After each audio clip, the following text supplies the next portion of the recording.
When I was 16 years old, or 15 or 16, something like that, 16, maybe even 17, me and some of my friends, we decided to go up to Woodstock.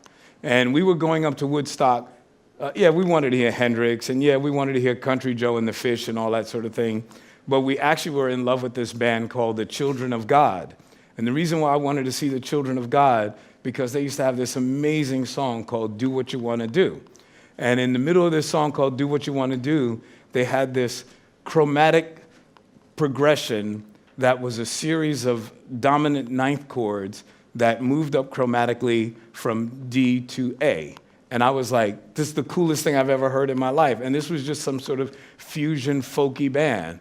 But it was just their musical composition was the coolest thing. And it went. And they stuck that in the middle of some folk song. And I was 17 years old, and I kept that in my head. So we go back to evolution. So fast forward a couple of years later, now I have a record deal, and they want me to write for other people. So I meet this group called Sister Sledge, and they ask me to write music for Sister Sledge to help define their careers.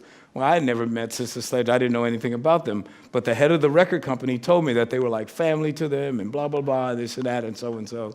So after we pretended to act like business people, we pretended to know what we were doing, we went home and we looked at the CEO's rap, his sales pitch to us, and they were actually the basis of the lyrics of We Are Family.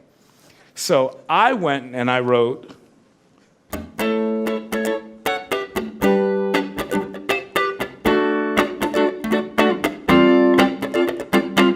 we are family. I got all my sisters with me. We are family. Get up everybody and sing. So I wrote that part. But here's the part that I didn't write. I sort of stole, or it evolved, from the Children of God and my trip to Woodstock. So that's the part of We Are Family that we sort of all notice. But to do the proper turnaround of this chorus, it just wasn't interesting enough with the stuff that I knew. But what I did was, I took the stuff that I learned at 17 years old and stuck it in the middle of this. So when we turned the chorus around,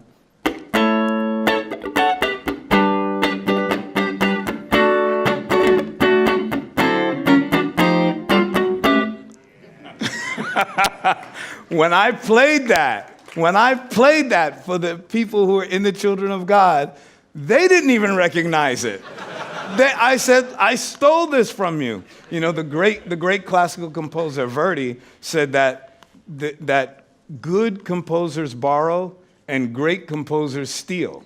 I stole that right from the Children of God, played it for them, and they had no idea. And then when I showed it to them, and then I sang their song, and I sang Do What You Want to Do, and then put it in there, and they went, oh my God, I get it. So that was a sort of pretty extreme example, but it really worked. So I meet this guy, David Bowie, in a bar at an after-hours joint, and we just fall in love with each other right away. It's just like magic. I don't know, because I love jazz, he loved jazz. He didn't know anything about my background. He didn't know about my classical background or anything. But once we started talking, we connected. So we decided on the spot we were going to do a record together. So I come over to Switzerland, and he invites me into, he comes into my bedroom one morning, and he goes, nah, darling, I think I've got a hit. I wrote this last night. And he comes into my bedroom. I'm going to do the truncated version, because unfortunately I have to catch a plane, instantly. And I was dying to meet Stephen Hawking, so I was like, wow, I was like over there. But anyway, sorry about that. So David walks into my room and he goes, nah, darling, I think I have this hit record. And he goes, I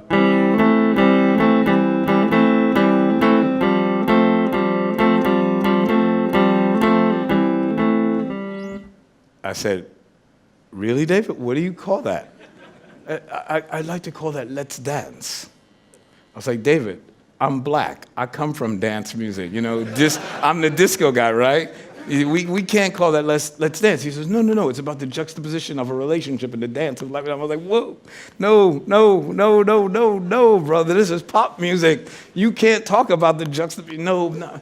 I said, so anyway, so I took his composition, talk about it evolving, and so instead of me doing his little moving voice thing, and that may not be exactly what David played, it may not have been that corny, but it was pretty corny.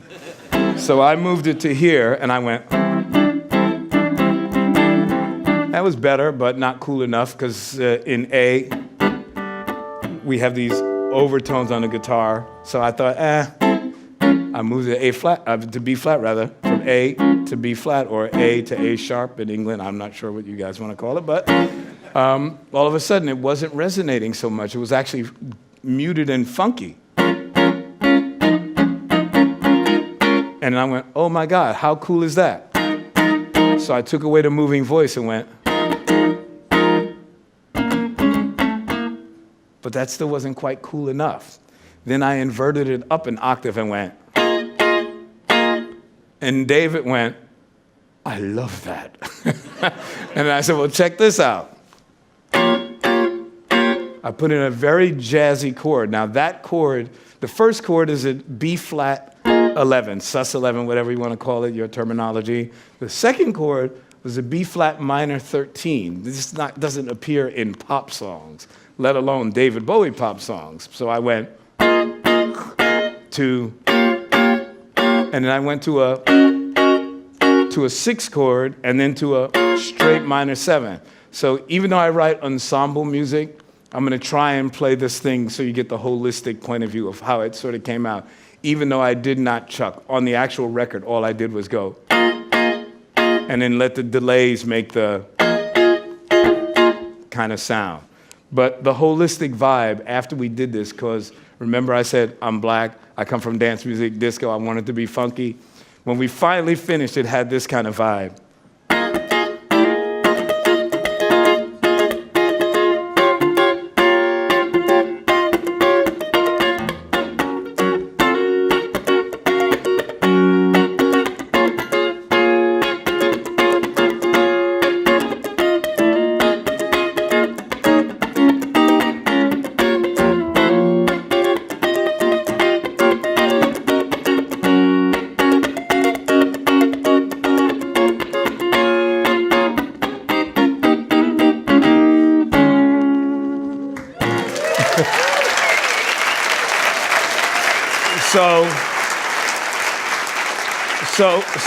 So what had started out as a sort of folky type of, song about the juxtaposition of love and life and blah, blah, blah, and the dance of relationships and what have you, became an actual real funky R&B song about dancing.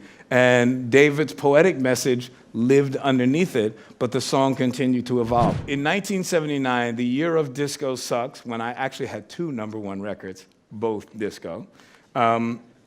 The first was called Le Freak. The second was called Good Times. When I wrote Good Times, I was just writing a Chic song. It was just cool to me, and it went, the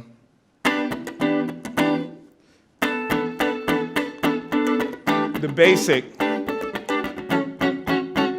good times, these are the good times, leave your cares behind, these are the good times. Normally I play much funkier than that because I'm with the band and we're going, good times.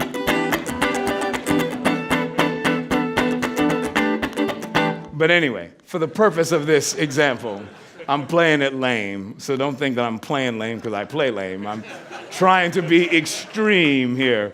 So anyway, a few months later, after disco sucked, some other guys decided that disco didn't suck. And they took Good Times, the exact song, and came up with this.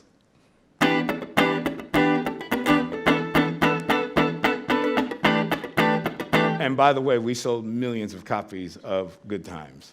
But when these guys came up with this, they sold tens and tens and tens of millions.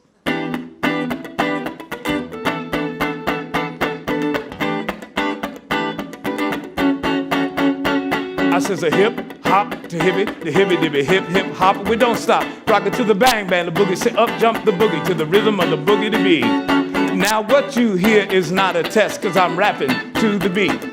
And me, the groove, and my friends are gonna try and move your feet.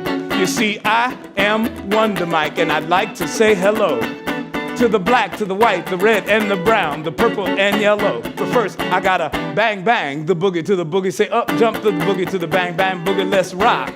We don't stop, like the rhythm that'll make your body rock. Anyway, these guys took our riff.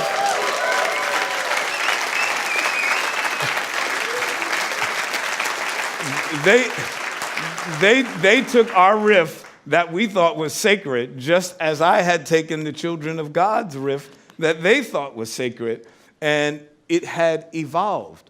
They did a few little things different, but anybody who's ever heard Rapper's Delight and hears Good Times, they know it's pretty much the exact same song with just a few little nips and tucks.